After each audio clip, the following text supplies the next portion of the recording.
We are present here with the topic of physics, and the topic is laws of motion, that is also called as Newton's law of motion. First of all, many of you know that Newton's law of motion is consist of mainly three types. First one is called as first law, that is Newton's first law. It states that, what is Newton's first law? It states that if the object is kept in rest position or in motion, the object in rest position or in motion, they will remain at the same position until any force is applied on it. I am again repeating, the object that is kept in the rest position or in motion, they will remain in the same position until any force applied on it.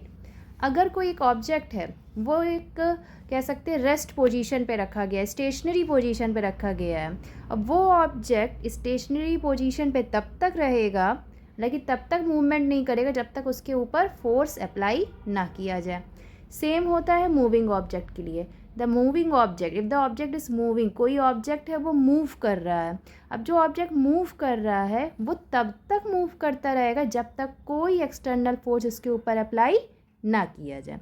तो first rule, I think first law is clear. Again listen, Newton's first law states that the object that is there in rest or in motion will remain in the same position until any external force is applied on it.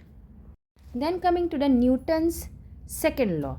Newton's second law states that the acceleration is directly proportional to the force applied but inversely proportional to the mass of the object. Again listen, acceleration is directly proportional to the force applied but inversely proportional to the mass. अब इसको हम लोग समझेंगे. Acceleration जो है, first of all you should know what is acceleration. Change in velocity. Change in velocity is called as acceleration. Now what is velocity? Velocity is the speed. Velocity is the distance between the initial point and the final point, that is called as velocity. So acceleration क्या कह रहा है? acceleration जो है किसी भी object का, वो पूरी तरह से क्या है, डिपेंड या कह सकते हैं प्रोपोर्शनल है. अगर acceleration बढ़ेगा तो उसका फोर्स भी बढ़ेगा. अगर फोर्स बढ़ा, acceleration बढ़ेगा. जैसे आप कोई ऑब्जेक्ट को थ्रो करते हैं, अगर आपने किसी ऑब्जेक्ट को थ्रो किया, आपका फोर्स जो था, आपने एक बार में 10 न्यूटन लगाया, अगली बार में 50 न्यूटन लगा रहे हैं, तो आपका वो पर्टिकुलर ऑब्जेक्ट उतनी ज़्यादा डिस्टेंस कवर करेगा. ठीक, तो क्या हुआ, एसेलरेशन जैसे जैसे बढ़ा वैसे वैसे आपका फोर्स भी बढ़ा. सेकेंड इसमें क्या बोल रहा है कि acceleration is inversely proportional to mass. Inversely proportional का मतलब है कि अगर दो क्वांटिटी दी गई तो एक क्वांटिटी अगर इंक्रीज हो रही है तो जो सेकेंड क्वांटिटी है वो आपकी डिक्रीज होगी. जैसे if acceleration is there and any object mass is there, तो अगर acceleration जो है, अगर मास किसी बॉडी का ज़्यादा होगा तो acceleration क्या होगा, कम होगा.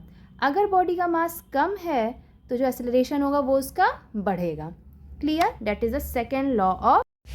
When we come to the Newton's third law, it is the most favorite law of each and everyone, that is every action has equal and opposite reaction.